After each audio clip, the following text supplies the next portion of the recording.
하나님의 은혜가 여러분들 가운데 함께 하시기를 주님의 이름으로 축원합니다. 히브리서 13장에 보면 부지 중에 그 손님을 대접했는데 그 중에 천사가 있었다, 그 얘기를 하고 있습니다. 오늘 여기 아브라함에 대한 이야기지요. 중동 지역은 사람들의 왕래가 빈번하고요, 또 이 유목민들이 사는 지역이기 때문에 낯선 사람들에 대한 환대가 잘 발달되어 있다고 합니다.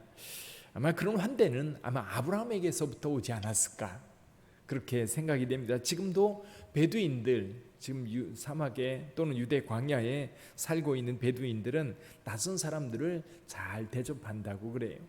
아브라함 같은 경우 여기 낯선 사람 세 사람이 서 있는 것을 보고 그냥 보내지 않습니다. 오늘 본문의 말씀에 보니까 이 뜨거울 때 장막에 이렇게 거하고 있는데 앞에 세 사람이 서 있으니까 달려가서 그분들을 모셔다가 나무 아래에서 극진하게 대접하는 모습을 봅니다.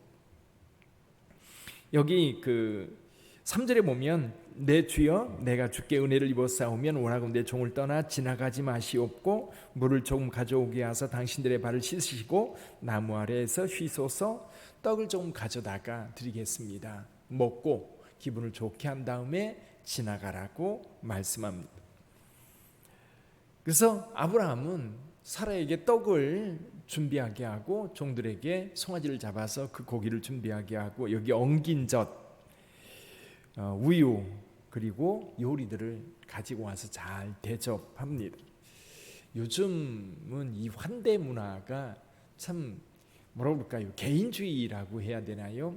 개인주의가 발달하다 보니까 남을 환대하는 것에 대해서 쉽게 이렇게 마음을 열지 못하는 게 오늘 우리 사회인 것 같아요.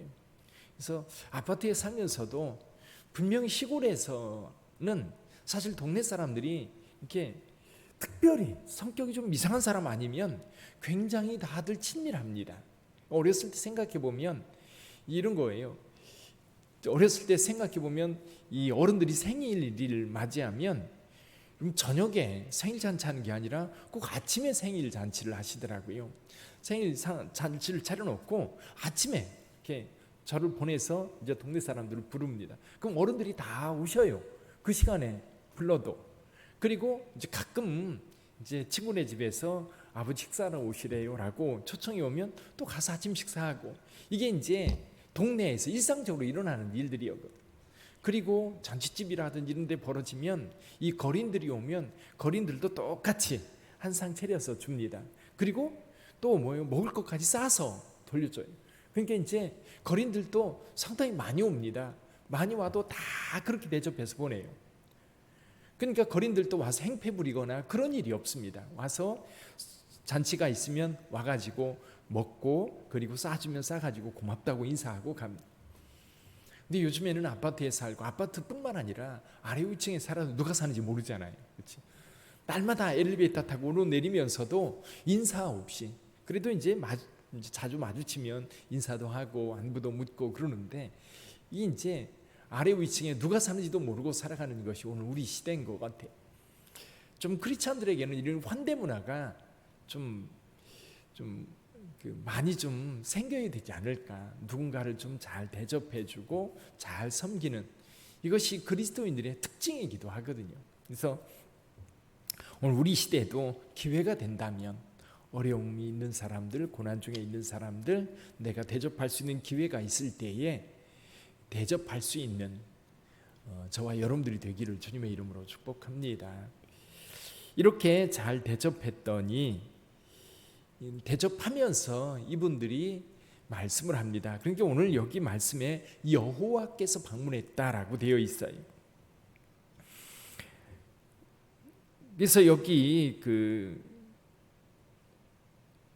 10절에 보면 이런 말씀을 합니다. 10절에 보면 그가 이르시되 내년 이맘때 내가 반드시 내게로 돌아오리니 내 아내 사라에게 아들이 있으리라 하시니 사라가 그 뒤 장막문에서 들었더라.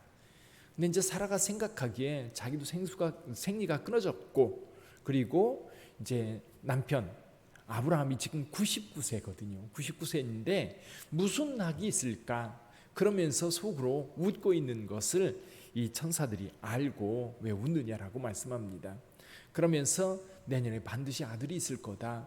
그래서 이 사라가 이제 이 말씀 속으로 이제 그 말하는 내용을 듣고 이 천사가 이렇게 얘기를 합니다. 뭐 볼까요? 14절 같이 읽어보죠. 14절 같이 읽어봅니다. 여호와께 능하지 못한 일이 있겠느냐?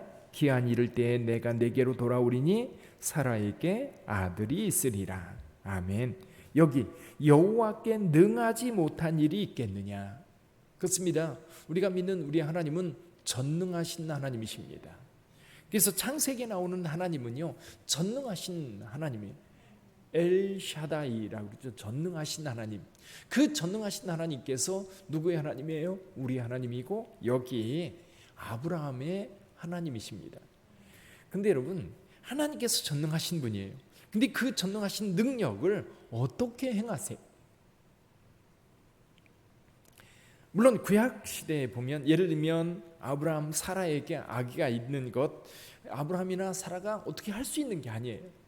그리고 출애굽할 때 하나님께서 10가지 애굽의 재앙을 내리고 광야에서 40년 동안 이스라엘 백성들을 이끄실 때 하나님께서 하나님의 능력을 어떻게 나타내셨지요?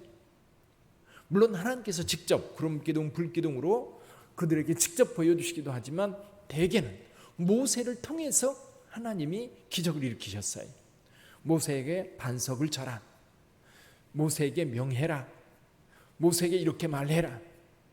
그럴 때 모세가 그대로 따라했고 모세가 행한 대로 하나님의 역사가 이루어졌지. 근데 재밌는 게요, 마가복음 9장 23절에 보면 예수님께서 뭐라고 말씀하셔요? 할 수 있거든요. 무슨 말이냐? 믿는 자에게는 능히 하지 못할 일이 없느니라. 근데 보면요, 하나님의 놀라운 능력의 역사가 어떻게 이루어지는가? 믿음의 사람들을 통해서 이루어진다는 거예요. 믿음의 사람들을 통해서 그 역사들이 드러난다는 거죠. 그러니까 전능하신 하나님의 능력이 분명히 우리 가운데 이루어지는데 그 능력이 어떻게 우리에게 나타나는가? 우리는 가만히 있어도 하나님이 알아서 뭐 기적을 일으키고 뭔가를 만들어내고 뭔가를 변화를 일으키는가? 실제로 신약 시대에 예수께서 하신 말씀은 믿음이 있는 자들을 통해서 하나님의 놀라운 역사들이 만들어진다는 것. 오늘 저와 여러분들에게도 그 믿음을 가지고 하나님의 역사를 경험할 수 있기를 주님의 이름으로 축원합니다. 분명히 저와 여러분들의 삶에도 그 기적이 필요할 때가 있어요. 근데 그때 하나님 앞에 기도합니다. 도와달라고 기도하는데 정작 믿음, 정작 그 일이 이루어질 거에 대한 생각을 안 하면서 구하기만 할 때가 있어요. 그래서 야고보서는 믿음으로 구하고 조금도 의심하지 말라고 말씀하고 있어요.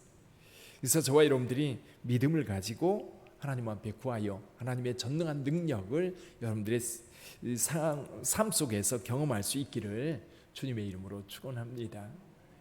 근데 오늘 본문의 말씀에서 아브라함의 기도, 소돔과 고모라를 위해서 50명의 의인이 있다면 멸하시겠습니까? 여호와께서 말씀하십니다. 50명의 의인이 있다면 멸하지 않겠다.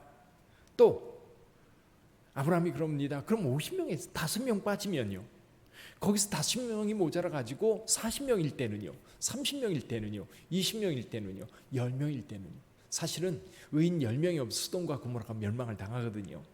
근데 여기서 한 가지 저와 여러분들이 꼭 보고 넘어가야 될 것이 한 가지가 있어요. 한번 볼까요? 16, 17절입니다. 같이 읽어봅니다. 그 사람들이 거기서 일어나서 소돔으로 향하고 아브라함은 그들을 전송하러 함께 나가니라. 여호와께서 이르시되 내가 하려는 것을 아브라함에게 숨기겠느냐. 여기 이 말씀, 내가 하려는 것을 아브라함에게 숨기겠느냐. 여러분, 이 말씀이요, 아브라함에게만 적용될까요? 여러분에게도 적용됩니다. 하나님께서 여러분의 생애를 통해서 하시고자 하는 일들 여러분에게도 가르쳐 주셔요. 여러분들에게 일어날 큰 일들이 있다면 하나님은 분명히 성령을 통해서 여러분들의 마음에 준비시켜 주십니다. 저는 신앙생활하고 목회를 하면서 여러 번 이런 경험을 했어요. 분명히 뭔가 있어요. 이게 이제 우둔하니까 기도를 하면서도 그것에 대해서 이렇게 우리가 영적으로 이렇게 좀 이렇게 뭐라 그럴까요? 깨어 있고 열려 있어야 되는데 그게 좀 부족하다 보니까 뭔가 좀 알긴 알겠는데 이게 명확하게 알지를 못하는 경우가 종종 있어요. 근데 분명한 것은 하나님께서 말씀하세요. 알려주셔요. 하나님 앞에 여러분들이 하나님의 말씀을 늘 묵상하고 읽고 또 기도로 늘 하나님 앞에 여러분들이 서서 하나님과 교통하고 그리고 여러분의 삶 속에도 하나님의 뜻이 뭘까를 늘 물으면 주님께서 가르쳐 주셔요. 이 말씀 여러분들이 마음에 두셔요. 이르시되 내가 하려는 것을 아브라함에게 숨기겠느냐. 전 가끔 그런 생각도 해요. 하나님께서 나를 부르실 때에 하나님께서 나에게 알려주실까? 알려주실 것 같아요. 또 우리가 살면서 어떤 경우는 재앙이 있는 경우도 있고 어떤 경우는 좋은 일이 있는 경우도 있고 어떤 경우는 굉장히 인생의 어떤 전환점이 만들어질 때 있어요. 제 경험으로는 반드시 하나님이 알려주셔야 돼요. 근데 우리가 그런 영적 삶에 깊이 들어가지 않으니까 잘 모르는 거예요. 말씀하셔도 잘 못 듣고 눈치채지 못하는 거지. 그렇죠? 눈치채지를 못하는 거예요. 하나님 분명히 사인을 주시는데 그래서 마지막 때도요. 예수님께서 종말에 대한 말씀을 하실 때에도 예수님께서 뭐라고 말씀하셔요? 징조를 주신다는 거예요. 사람들이 그 징조를 어떻게 알아요? 봄이 오면 무화과나무에 새싹이 난다는 거예요. 봄에 가보셨지요? 봄에 이스라엘에 새싹이 쭉 나는 걸 보면 분명히 지금 추운지 더운지 이게 잘 구분이 안 가는 그때 지금이 바로 봄이라는 거예요. 그 새싹을 보면서 지금이 봄이구나. 사람들은 그런 징조를 보면서도 세상의 종말의 징조, 오늘 아침 신문에 무슨 얘기가 났냐면요. 벌꿀, 아카시아 벌꿀이요. 엄청 줄어들었대요. 매년 7% 정도씩 줄어들어가고 있다는 거예요. 이게 기후 변화의 재앙인가 이런 부제로 이렇게 돼 있더라고요. 그게 징조예요, 징조. 유럽에는 거의 1000년 만에 한번 일어날까 말까한 이 홍수가 나가지고 수백 명이 죽었다는 이야기. 이게 들으면 이게 뭔가 지금 사회가 아니면 이 지구에 큰 열병을 앓고 있는 모습. 미국에서는 산불이 나가지고요. 산불이 얼마나 거대한지 그 핵 터질 때 핵구름 일어나는 것처럼 구름이 멀리에서도 보이는 그런 모습을 보여주고. 근데 전 세계적인 그런 징조도 중요하겠지만 저는 오늘 저와 여러분들에게 일어나는 일, 우리 교회에 일어나는 일, 우리 주변에 일어나는 일, 중요한 일은 하나님께 사랑하는 자에게 숨기지 않는다는 사실 기억하시고 늘 영적으로 민감한 저와 여러분들이 되기를 주님의 이름으로 축원합니다. 기도하겠습니다.